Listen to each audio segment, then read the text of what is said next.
We have majority of white, about 100% of white population here in the church.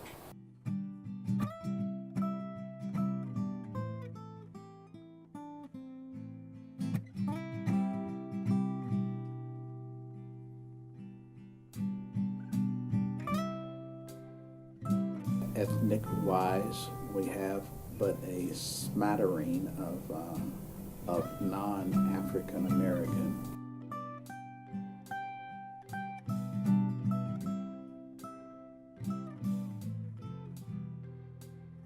Our demographics are largely mixed. There's not, I would say that there's just about 50-50 white and black. I would say racism is alive and well. You know, the church on Sunday morning is the most racially segregated place in America. Clearly, in this community, there are black churches, there are white churches. I believe that there are at least residuals of racism in just about everything that we do. I don't see it. We all worship together from time to time.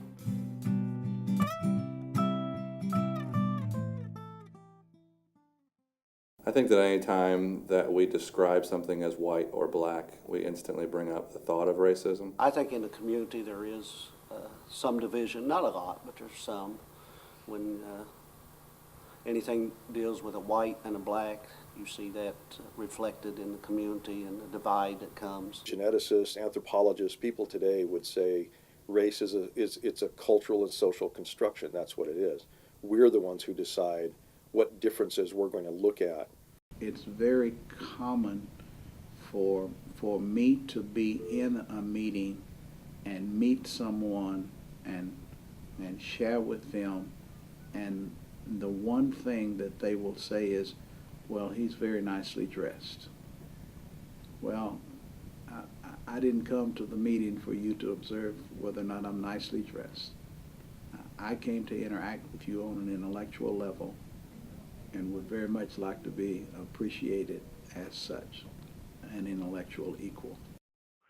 So I got up one Sunday night and I preached a sermon entitled, "All Nations Will Bow Before Him in Worship." And I talked about how we were going to become a congregation that was open to all races, all people. Well, I went home. There's a knock at my door, and it's a couple from the church. They're, a tried, true, long-term pillars of the church, and they were shaking. They were so upset. And they said, we left the inner city to get away from the black people. You are not going to do this. You're not bringing them into our congregation. I don't think that Christians, that probably most Christians are overtly racist. But when you look at how we do church, it's completely racially defined. Yeah, I think we kind of go to ourselves, what we're comfortable with. I think it's fear, and I think it's ignorance, and I think it's an unwillingness to break out of your comfort zone. Because it's a tool of the enemy. I think it is very easy for Satan just to bring that up to mind and say, oh, they're different, or, oh, they don't do things the way I do things, or, look at them, they do this, that way, or that. I think it's a very easy tactic of Satan to bring up and distract us. We have this bootstrap mentality that, by golly, I got to where I am through hard work, and that's true. I worked hard to get to where I am today, right? But if nothing else, what I am privileged with as a white male in our society is I can go through every single day of my life and never have to think about race and never have to think about gender, because I'm the default, right? White privilege simply says that the way I see things is not wrong, and there are certain things that I see that are wrong to some others that I don't have to notice because of my position and status and standing.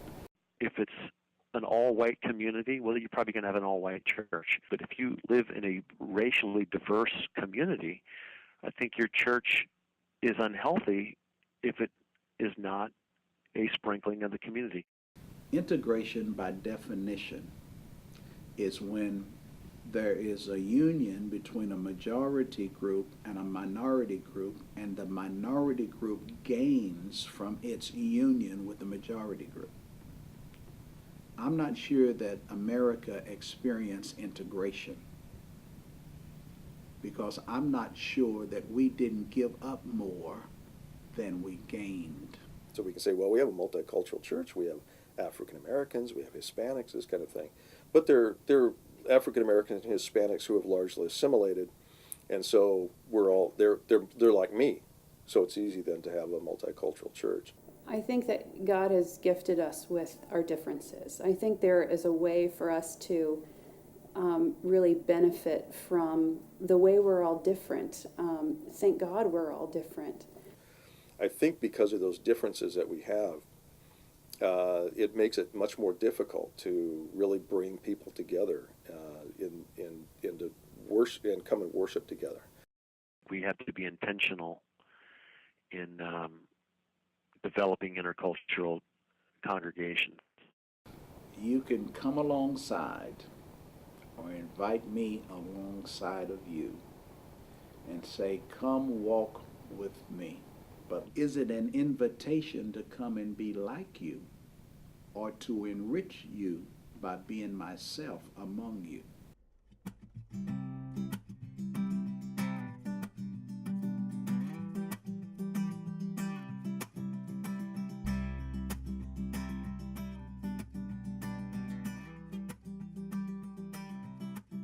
My goal is that the church would look like the kingdom.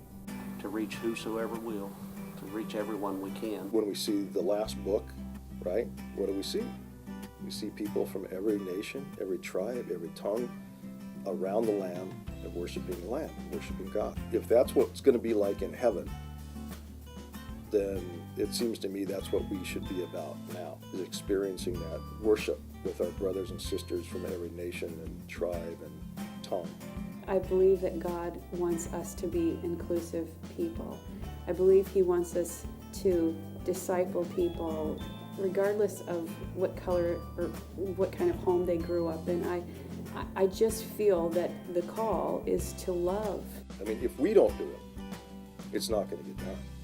I mean, that's all there is to it.